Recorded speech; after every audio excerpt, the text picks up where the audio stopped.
Oi, pessoal, estamos aqui de volta para falar um pouquinho agora sobre os resultados da pesquisa. Então, eu vou falar um pouquinho agora sobre os resultados da folha comportamental. Os três participantes do grupo de realidade virtual, segundo a folha comportamental, eles se expuseram mais em ambiente natural. Né? Então, os três de baixo, que são participantes da terapia comportamental, eles não se expuseram na mesma frequência que os participantes da realidade virtual. Então, os participantes do grupo de terapia comportamental, eles não se expunham mesmo que tivessem a oportunidade de fazer isso. Né? Então, eles realmente se esquivavam, eles fugiam dessa situação. Depois, se vocês quiserem ler um pouquinho os resultados da folha comportamental, eu vou deixar o link da minha tese completa aqui na publicação. Esse próximo dado é sobre o censo de presença, né? O inventário de censo de presença. E os únicos participantes que preencheram foram de realidade virtual, porque ele mede o quão presente o indivíduo se sente naquele ambiente de realidade virtual. Então, aqui a gente pode ver que na seção 2 até a seção 3, os scores foram aumentando, e isso faz sentido, porque eu pensei no ambiente virtual de uma forma hierárquica. Então, o estímulo fóbico nas primeiras sessões, eles estão mais longe. Então, na sessão 6, dá para ver mais próximo as pessoas, então dá para ver mais detalhes do ambiente virtual. E pensando que nesse inventário o score máximo é 56, os participantes avaliaram bem o ambiente de realidade virtual. O dado de inventário de ansiedade de estado, que foram preenchidos pelos participantes em todas as sessões, na sessão de pré-intervenção, eles obtiveram um resultado maior, né, um score maior, e comparando a sessão de pré-intervenção com a sessão 9, que foi a sessão de encerramento, a gente consegue perceber um decréscimo no score de ansiedade de estado. Essa parte mostra o desempenho social dos participantes dos grupos de intervenção, então o grupo de realidade virtual e o grupo de terapia comportamental. Na primeira coluna, do lado esquerdo, dá para ver que foram divididos entre discurso, olhar e ansiedade. Então, tinham dois observadores que assistiam os vídeos que foram gravados das sessões e eles classificavam entre moderado, ruim, péssimo e muito bom. Comparando a sessão 2 com a sessão 8, é dividido do lado esquerdo a opinião dos observadores e do lado direito a avaliação do próprio participante. Então, se você for reparar, dá para ver que em todos os casos o participante se avaliou pior do que o próprio observador.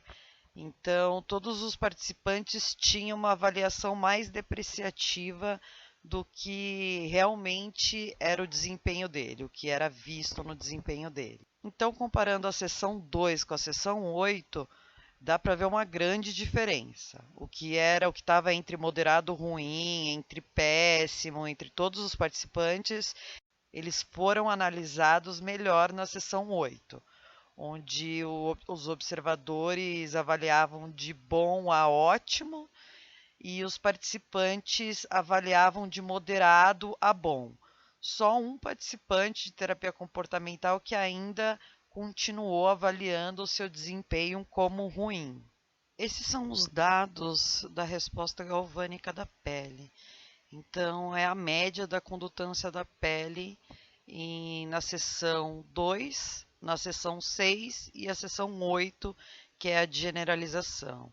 Em cima estão os três participantes que participaram do grupo de realidade virtual e embaixo os três participantes que participaram do grupo de terapia comportamental. No eixo X dá para observar que na seção 2, que é o que está em azul, os indivíduos estavam mais ansiosos, 6 eles estavam menos ansiosos. Então, com as exposições da seção 2 à seção 6, deu para perceber uma grande diferença. A seção 8, que foi a seção de generalização, esse foi um dado que me surpreendeu, porque o de generalização, o grupo de realidade virtual, eles estavam menos ansiosos do que quando foi feito a terapia em realidade virtual. Ou seja, ele estava menos ansioso quando estava na sessão de generalização, que ele estava falando para uma pessoa real, do que quando ele estava falando na realidade virtual. Aconteceu isso para todos os participantes de realidade virtual. Para os participantes de terapia comportamental, os 3 de baixo, dá para ver que da sessão 2 para a sessão 6, em algumas partes tiveram diminuição. No primeiro participante, no início, comparado com a 6ª sessão, ele ficou menos ansioso, mas na parte de informação e fala, ele continuou ansioso igual. No participante 2 aconteceu a mesma coisa, mas na fala ele estava um pouco menos ansioso e no término também, isso na sessão 6. Para o participante 3, ele esteve menos ansioso em todas essas etapas de início, informação, fala e término na sessão 6. Então, na sessão 2 ele começou com uma ansiedade maior e na sessão 6 ela já estava menor. Para o grupo de terapia comportamental, não aconteceu o que aconteceu na realidade virtual.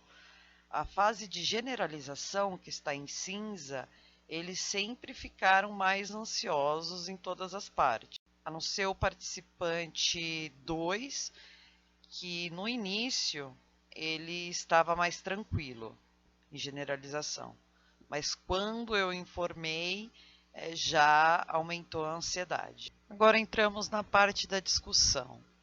Bom, então a exposição ao estímulo fóbico por meio da realidade virtual parece ter facilitado a generalização para situações reais, visto que na realidade virtual o ambiente se assemelha muito mais ao real do que a exposição dentro do consultório ou com o roleplay. Ou seja, dá para ver aqui no dado de resposta galvânica da pele que os indivíduos que relataram durante a entrevista que estavam mais ansiosos realmente eram os que tiveram os picos de ansiedade maior.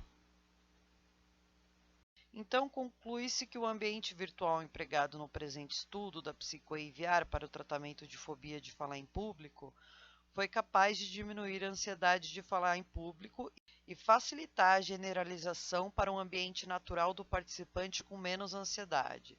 Os resultados se mantiveram após o tratamento por pelo menos um mês. Isso foi possível ver no resultado de follow-up. Bom, pessoal, por enquanto é só. Eu vou deixar no final algumas fotos do ambiente virtual e em que dado momento elas foram aplicadas. Então, vejam as fotos e, por favor, deixem nos comentários o que vocês acharam da pesquisa e o que poderia ter melhorado na pesquisa. Muito obrigado. Tchau, tchau.